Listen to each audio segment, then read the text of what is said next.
পাখির বাচ্চা যদি পাখি হয়, ছাগলের বাচ্চা যদি ছাগল হয়, গরুর বাচ্চা যদি গরু হয়, কুত্তার বাচ্চা যদি কুত্তাই হইতে পারে, মানুষের বাচ্চা কেন মানুষ হইতে পারে না?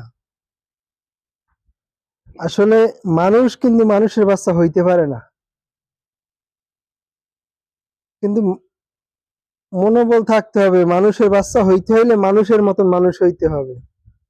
কিন্তু কিছু জানোয়াররা আছে, দেখেন আপনি কিভাবে পাথর দিয়ে আঘাত করে ওই লোকটাকে মারলে, সাধারণ একজন ব্যবসায়ী তাকে কিভাবে আঘাত করে পাথর দিয়ে মারলে। তো এই জন্যই বললাম যে মানুষের বাচ্চা মানুষ হতে পারে না, তার ভিতরে কোনো মানুষের কোনো চিহ্ন নাই। হ্যাঁ, যদি সে মানুষের বাচ্চা হইতো তা অবশ্যই হ্যাঁ পাথরের আঘাত দিয়ে তাকে মারতে পারতো না, যদি মানুষের বাচ্চা হতো।